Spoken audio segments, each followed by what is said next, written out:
eh bien, les gens inventent la lecture, inventent un nouveau lien entre la vision et le langage, une autre manière de rendre visibles des morceaux de langage, des mots, des sons, des syllabes, des choses comme ça. Et donc, qu'est-ce qui se passe dans le cerveau qui nous permettent de mettre en place ce lien nouveau entre la vision et le langage?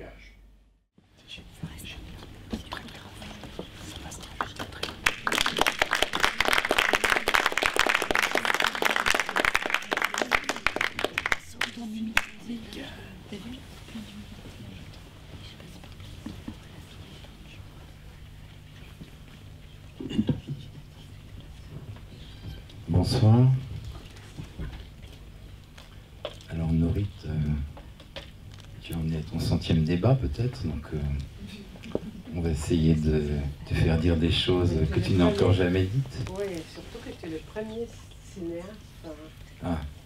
Ça c'est vraiment une grande première. Ben, c'est bien, ça m'a évité en tout cas d'essayer de faire un débat scientifique, parce que je suppose qu'il y a eu déjà un certain nombre de gens qui y sont prêtés avec talent aussi, j'ai vu quand même des gens assez pointus. Non, c'est vrai que c'est un film qu'on peut prendre par beaucoup de côtés, faire toutes sortes de débats. Donc on va peut-être pas effectivement faire un débat scientifique, mais en même temps, bon, alors liquidons cette affaire quand même. C'est vrai que du point de vue du contenu, c'est formidable ce qu'on apprend. Enfin, je pense que vous avez tous appris beaucoup de choses. Il y a des choses qu'on imaginait ou qu'on suspectait un petit peu, donc on avance plus facilement que dans d'autres domaines où on connaît rien du tout, qui sont peut-être plus difficiles. Moi, selon les sujets, selon les chapitres, on va dire, il y a certains domaines qui m'étaient plus familiers que d'autres. Donc du coup, on se retrouve avec un espèce de régime différent dans le film. C'est-à-dire, tu prends le spectateur et puis tu lui offres des vitesses différentes qu'il est obligé de prendre parce que tout le monde n'a pas la même connaissance. Peut-être que pour certains, on n'a aucune connaissance scientifique, donc tout est extrêmement ardu. Moi, juste, il y a deux choses voilà, que je voudrais dire par rapport à ça qui m'ont bien intéressé. C'est... voilà, enfin, il y a beaucoup de choses hein, sur les informations scientifiques, sur les discours qui nous sont tenus, mais sur une chose que je trouve assez étonnante. Enfin, c'est la deuxième fois que je vois le film, donc j'avais pensé à ça la dernière fois en voyant le film. C'est ce scientifique là, du centre de la pitié sur le cerveau, qui travaille sur la lecture et ce qu'il raconte sur la manière dont le cerveau en fait phagocyte un petit peu son entourage pour se fabriquer un territoire spécialisé sur la lecture. C'est la reconnaissance des lettres. C'est la reconnaissance, la reconnaissance des formes, on va dire, qui aboutissent à la lecture.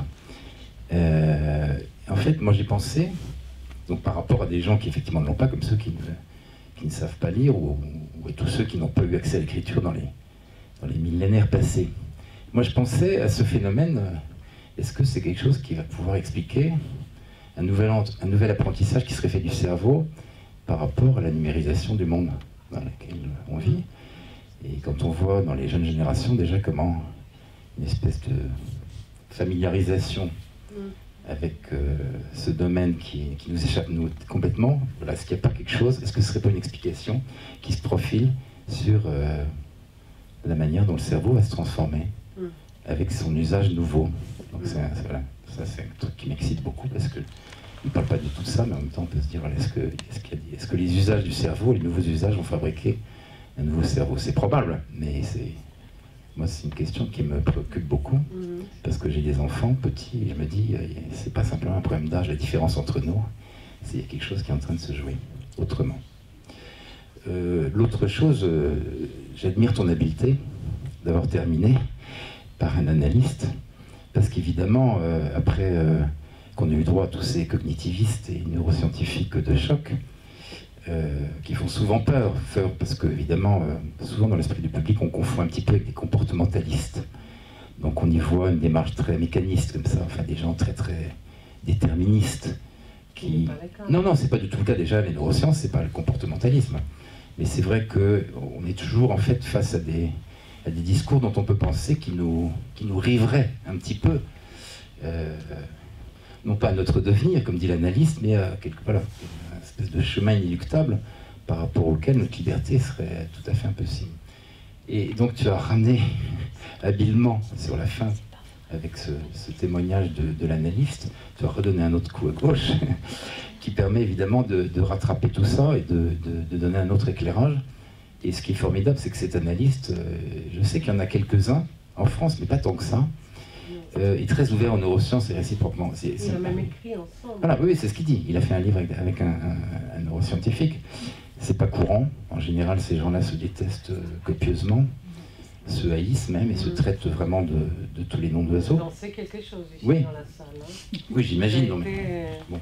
Et donc c'est pas simplement une histoire de tolérance, c'est aussi une histoire de capacité d'analyse qui font que certains analystes et certains cognitifs arrivent à parler ensemble et dire des choses, en fait, pas simplement pour s'entendre courtoisement, mais arrivent à dire des choses très intéressantes, enfin, à faire fonctionner des entrées différentes sur un même sujet. Bon.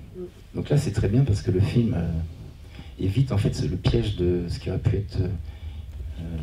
on a peut-être accusé de critique, de faire une critique dogmatique comme ça, contre... de faire simplement un film qui aurait été à la gloire des neurosciences. Là, c'est un film sur la réflexion de tout ce qui se passe avec le cerveau. Bon, peut-être qu'il y a des scientifiques parmi vous que voudraient faire un discours sur les sciences, moi j'en suis tout à fait incapable. Donc parlons de quoi? De cinéma? Alors oui, sur le cinéma, bon, alors c'est vrai que ce film... Enfin déjà le titre c'est un oxymore parce que poétique du cerveau, c'est vrai que d'un seul coup tu annonces un programme tout à fait improbable, voire infaisable. Comment va-t-on pouvoir parler de manière poétique, parce que tu parles quand même de poétique, d'un sujet qui a priori est réputé justement pour, si ce n'est ne pas l'être, en tout cas être basé plutôt sur le raisonnement, pas sur le... Et en même temps, on découvre que le cerveau justement est très poétique parce qu'il fonctionne dans un éclatement et non pas dans une totalisation. Enfin, c'est ce qui fait sa force, c'est qu'il est, comme l'acte poétique, il est en perpétuelle création, recréation, reformulation. Et il fabrique le monde plutôt qu'il ne le contient. Ouais. Donc ça, c'est vrai que c'est assez... C'est là-dessus, c'est-à-dire ce que tu dis, j'ai essayé de mettre la lumière sur cette partie-là. Oui. Hein? C'est-à-dire, il n'y a pas dans le film, justement, il n'y a ni maladie, ni application, ni psychiatrie. Et je voulais aller là où je trouvais que... Oui, puis tout ce qui se dit, surtout du cerveau, c'est quelque chose qui aboutit à le considérer comme un outil extrêmement créatif. Il n'est pas simplement performatif, il est créatif et il est inventif. Donc il est poétique en ce sens-là. C'est-à-dire que c'est pas la mémoire, c'est pas effectivement simplement ressortir d'une boîte des choses qui seraient incluses. Le langage, c'est pas un apprentissage aussi simple que ça. C'est à chaque fois fabriquer un monde. Ça, c'est dans le choix des scientifiques que tu as pris, ça c'est formidable. Et puis alors la poétique, bon, donc ça serait pour le côté de contenu, disons. C'est vrai que c'est très justifié. Le terme de poétique pourrait tout à fait être revendiqué par un scientifique dans ce sens-là, je pense. Mais d'un point de vue cinématographique, enfin en tout cas de ton projet, moi ce que je remarque, ce qui est quand même très étonnant, c'est comment ton film part dans plusieurs directions. Enfin, c'est une espèce de stratification d'intention, puisque c'est relié, bon évidemment il y a ce corpus scientifique, mais c'est relié à ton propre passé, donc à un discours qui est quand même de l'ordre du plus grand subjectif, parce que c'est non seulement toi cinéaste, mais toi Nourrit, c'est-à-dire c'est vraiment le plus individuel, alors qu'on va parler de choses extrêmement collectives. Donc, tu ancres ton discours sur une revendication personnelle, ce qui est toujours très bien, parce que vous savez, vous faites des films, et puis les gens vous disent, mais pourquoi tu nous parles de ça? Qu'est-ce qui t'intéresse? Qu'est-ce qui fait que tu voudrais t'intéresser à la science? Ce que tu as toujours fait avec la langue. Alors la langue, c'est aussi un deuxième référent qui est très présent dans le film. Non seulement la langue pour l'apprendre, le bilinguisme, mais aussi tout ce que tu dis après sur la langue et sur tes précédents travaux. Et c'est vrai que dans tous tes films, et oui, la langue, oui, c'est ça, la langue, l'odeur, etc. Il y a des picotements. Mais c'est vrai que ça a toujours été assez formidable dans tes films, la manière dont, à travers ce thème de la langue, tu arrives à relier des choses qui te sont très personnelles, qui sont ta propre histoire, qui sont ton histoire, pas la mienne, pas celle des spectateurs, enfin qui est une espèce de singularité absolue, et en même temps quelque chose qui évidemment concerne tout le monde, parce que la langue a priori c'est quelque chose qui est de l'ordre de l'échange. Donc ça, je trouve ça formidable, c'est cette manière de parler de choses scientifiques, de choses objectives, d'entendre des discours et en même temps les rapportant à sa propre perspective, à sa propre histoire. Et puis qu'est-ce qu'il y a encore comme autre direction dans ce film? C'est comment mettre en scène la pensée. C'est vrai que c'est un grand problème, comment faire parler des scientifiques. Alors tu as un dispositif qui est à la fois très souple et extrêmement serré, parce que c'est toujours le même, ça commence pareil, ça continue pareil, tu suis quelqu'un dans un couloir, tout est organisé de manière absolument récurrente et très... il y avait déjà ça dans certains de tes précédents films, ça a démarré comme ça, par un panoramique, ça se terminait toujours. Enfin, alors pourquoi cette forme toujours chez toi qui est très serrée? Est-ce que c'est... je pense pas que c'est simplement un désir de rigueur, c'est une manière de recentrer les choses, c'est une manière au contraire de les oublier. Pour moi, c'est deux choses. D'abord, c'est une sorte de variation sur les mêmes sujets. Et pour moi, c'est toujours vraiment, une fois que je me suis mis ça comme règle de jeu, c'est vraiment les suspens, parce que je ne sais pas avant, quand je vais arriver, est-ce que je vais pouvoir l'appliquer? Et pour moi, c'est très différent. Parce que une fois que je mets en place cette idée, après, l'application est toujours vraiment très différente. La longueur de couloir, est-ce que le texte que la personne va dire rentre dans la longueur du couloir, etc. Oui, mais une fois que tu as commencé avec un, tu es obligé de le faire avec tous, en fait. Je suis obligée de le faire par tous. Et pour moi, justement, quand tu le fais, au moment où tu le fais, c'est justement très différent. C'est-à-dire que tu sais pas ce qui ressemble. Quand tu le fais, c'est très différent pour toi. Et tu te dis, bon, j'ai décidé, leur bureau, il n'y a rien.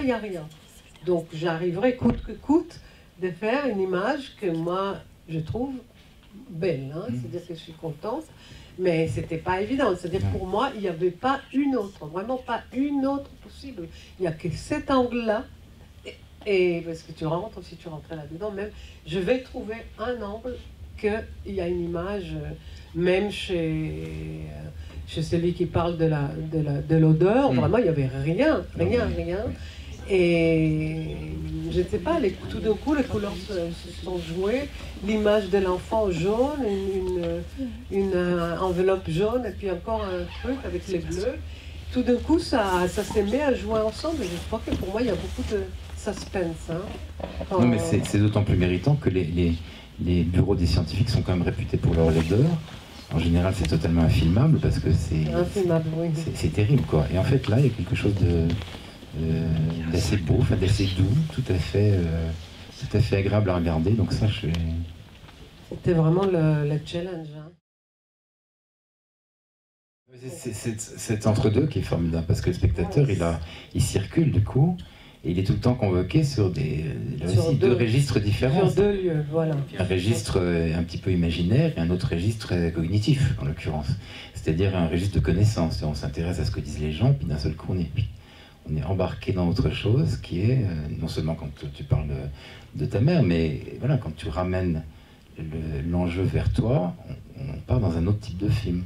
Donc on tangue un peu, on est sur plusieurs niveaux, et ça, c'est très agréable, justement, de voir un film comme ça. Et l'autre que tu avais fait, justement, sur la langue, c'était formidable aussi pour ça, c'était qu'on flottait, mais c'est un flottement très agréable, parce que c'est un flottement dans lequel le spectateur travaille, rêve, imagine, et donc il y a quelque chose de... Bon, et puis alors un autre niveau, tout à l'heure je parlais de quelques niveaux. Mais je suis content que tu dis, ça veut dire que toi, comme spectateur, c'est agréable de oui, bien sûr. Mais bien sûr. Parce que si tu veux, si j'ai simplement un discours scientifique en face de moi, je suis convoqué pour recevoir un contenu de manière tellement prédéterminée que je prends ou je prends pas, mais finalement je ne bouge pas, je ne tremble pas. Là, d'un seul coup, tu nous tiens un discours très scientifique et puis tu nous envoies un plan, par exemple le plan sur le rêve, à la fin, avec le plan à l'envers ou l'autre plan qui est vertical. Hein, la caméra est à 90 degrés, donc d'un seul coup on est déstabilisé, pas simplement parce qu'on voit, mais parce que tu changes de pied dans tous les sens du terme. Donc on se dit, mais qu'est-ce que je suis en train de regarder? Parce qu'en fait, il vient de me parler des neurones miroirs, de trucs très conceptuels, et d'un seul coup on m'embarque dans un film qui veut parler de poésie, qui montre des images poétiques. Donc ça c'est intéressant. Et c'est vrai que ce niveau alors de référence à des images, alors ça m'intéresserait que tu en parles un petit peu, c'est comment tu fais ça? Enfin, quels ont été tes critères pour décider et pour choisir les images d'arbres, de mouvements, de travelling Et une fois que j'ai fait ce choix presque banal, c'est-à-dire de dire oui, les neurones, ça ressemble à des arbres ou d'arboration. Comment on dit, l'arborescence. Oui, c'est ça. Une fois que je dis ça, et j'étais libre d'entrer dans les images d'arbres. Hein. C'est-à-dire que j'ai oublié et j'ai allé. Et pendant longtemps, j'étais vraiment obsédée pour trouver, parce que là, il y a à peu près 5 plants d'arbres desquels je suis contente, parce que c'était vraiment un travail sur les arbres. Mais vraiment, donc du coup, c'est encore un film parallèle, c'était le travail sur les arbres. Hein. Et aussi, même, il y a des mouvements de caméra, je ne sais pas si tu as vu. J'ai inventé une sorte de pied sur lequel il y a 2 têtes pour faire un mouvement un peu qu'on ne fait pas. Hein. C'est-à-dire que c'est un mouvement un peu... Mais c'était parce que j'étais vraiment obsédée par cette histoire d'arbres. Et puis j'ai eu la chance, parce que tout d'un coup, il y avait les vents dedans, ou la neige, tout ça. Hein. Mais comment tu as résolu le problème de la métaphore, ou de l'illustration, ou du refus de l'illustration? C'était vraiment conceptuel. Une fois que c'était décidé, j'étais dans... je peux être libre à chercher. C'est comme un travail photographique. Oui, il y avait une association d'idées simple, parce que le premier, je le montre juste pour que je le montre la première fois, mais après, j'y vais dans les arbres. Hein. Mais avec l'idée que les spectateurs ont vu une fois les neurones, en plus que j'ai coloré. Hein. C'est les premiers, les bleus, là, c'est ça. Les bleus. Et après, il y a les arbres avec l'horizon au milieu, où on ne comprend pas tout de suite. C'est ça, il y a une espèce de... On est dans des neurones végétaux. Moi, ce que je trouve formidable, c'est que c'est un projet qui est assez complexe, en fait, parce que tu veux mettre beaucoup de choses dedans, que tu fais fonctionner assez bien. Et en fait, c'est un film scientifique, mais c'est pas du tout un film scientifique, c'est un film personnel, mais c'est aussi un film qui convoque des choses très objectives. Donc il y a une espèce de mélange, et on sait que c'est quand même très risqué, par les temps qui courent, et de plus en plus, de faire des films qui mélangent les genres et qui essaient de traiter de niveaux différents. En tout cas, c'est un vrai dispositif de cinéma. Alors, on peut trouver ça trop aride ou pas assez, je sais pas, selon la position des uns et des autres, mais c'est un vrai dispositif de cinéma. Ça, je trouve ça très intéressant pour ça. Et c'est pas tombé du ciel, c'est-à-dire que c'est pas ton premier film à te laisser ça. Donc il y a quelque chose dans ta démarche qui cherche